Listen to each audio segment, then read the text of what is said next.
ప్రేక్షకులకు స్వాగతం. మనం 2024 జూలై నెలలో ఉన్నటువంటి ద్వాదశ రాశుల యొక్క ఫలితాలలో భాగంగా వృషభ రాశి వారికి ఈ నెల అంటే జూలై మాసంలో ఏ విధంగా ఉంటుందో, ఆ గ్రహస్థితి రీత్యా ఏ విధంగా ఉంటుందో చెప్పుకుందాం. ముందుగా ఈ రాశి వారికి ఈ రాశి అధిపతి అయినటువంటి శుక్రుడు అనుకూలమైనటువంటి స్థితిలో ఉన్నాడు. అది చాలా విశేషమైనటువంటి అవకాశం.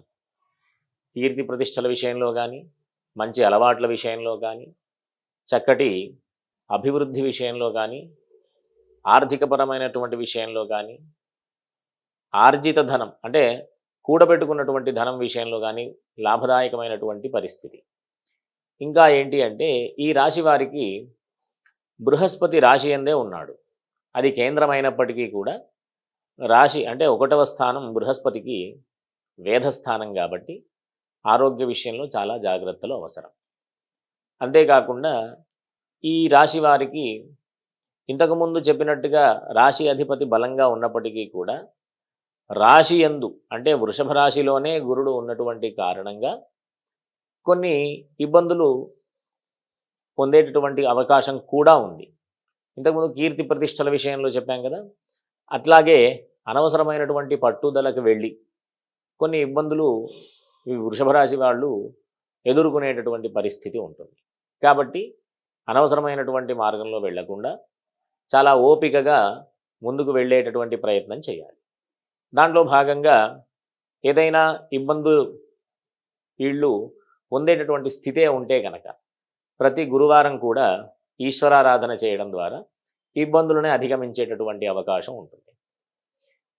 వీరికి ఈ వృషభ రాశి వారికి 17వ తేదీ అంటే ఈ నెల జూలై 17వ తేదీ వరకు కూడా రవి అంత అనుకూలమైనటువంటి పరిస్థితి లేదు. అంటే భూగృహాల సంబంధమైనటువంటి అంటే భూమి మీద పెట్టుబడులు, ఈ రియల్ ఎస్టేట్ వ్యాపారస్తులు, అంతేకాకుండా ఎవరైనా ఇల్లు అనుకునేటటువంటి వారు, వీళ్ళందరికీ కూడా కాస్త 17వ తేదీ వరకు కూడా అంత అనుకూలమైనటువంటి స్థితి కాదు. 17వ తేదీ తర్వాత కనుక ప్రయత్నం చేస్తే వీరు అనుకున్నటువంటి విధంగా మంచి లాభదాయకమైనటువంటి పరిస్థితి ఉంటుంది. 17వ తేదీ అంటే 16వ తేదీ రోజు రాత్రి కర్కాటక సంక్రమణం, దక్షిణాయన పుణ్యకాలం ప్రారంభం కాబట్టి ఆ సమయంలో కానీ తర్వాత రోజు కానీ ఈ సూర్యుడికి సంబంధించినటువంటి పూజా కార్యక్రమాలు కానీ, ఏదైనా ఈశ్వర దర్శనాలు చేసుకోవడం కానీ, నవగ్రహాలకు ప్రదక్షిణ చేసుకోవడం కానీ ఇట్లాంటివి చేయడం వల్ల విశేషమైనటువంటి ఫలితాలు పొందేటటువంటి అవకాశం ఉంటుంది. 17వ తేదీ తర్వాత నుంచి కాస్త అనుకూలమైనటువంటి స్థితి రవి సంచారం వల్ల. తరువాత బుధుడి యొక్క సంచారం అంటే ఈ నెల 20వ తేదీ వరకు కూడా బుధుడి యొక్క స్థితి అంత అనుకూలంగా లేదు.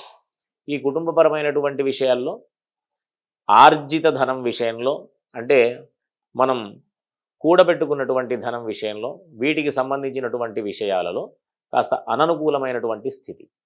20వ తేదీ నుంచి తరువాత ఉండేటటువంటి స్థితి అంతా కూడా మంచి విశేషమైనటువంటి ఫలితాలను పొందేటటువంటి అవకాశం ఉంటుంది. బుధుడు అనుకూలమైనటువంటి స్థితిలోకి వస్తాడు.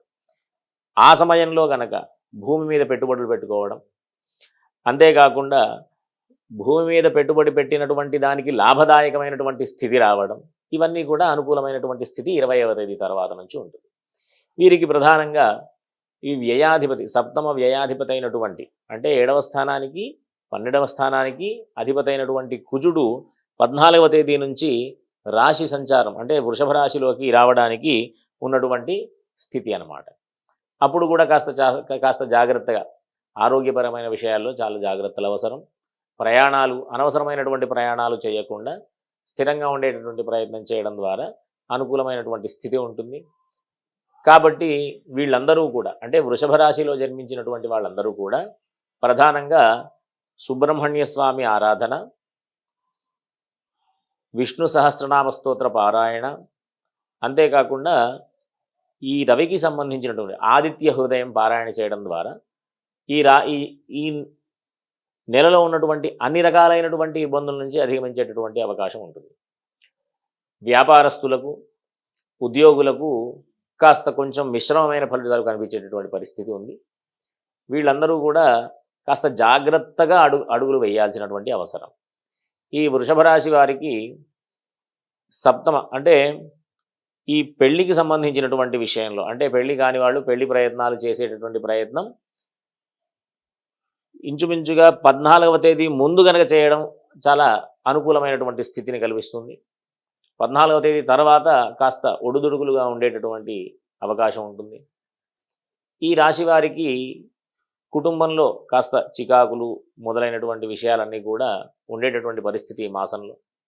కాబట్టి అందరూ కూడా సుఖశాంతులతో ఉండాలి అనేటటువంటి దృక్పథంతో, అంటే ఆలోచనతో ఈ ప్రయత్నం అనమాట, చెప్పే ప్రయత్నం, అందరూ కూడా ఈ మార్గంలో వెళ్ళండి, అనుకూలమైనటువంటి స్థితి ఉంటుంది అని చెప్పే ప్రయత్నంగా సుబ్రహ్మణ్య స్వామి ఆరాధన, ఈశ్వరారాధన, ఆదిత్య హృదయం పారాయణ చేయడం వల్ల అనుకూలమైనటువంటి స్థితిని పొందేటటువంటి అవకాశం ఉంటుంది. అందరూ కూడా ఈ మార్గంలో వెళుతూ సుఖంగా సంతోషంగా ఉండాలని ఆశీర్వదిస్తూ స్వస్తి.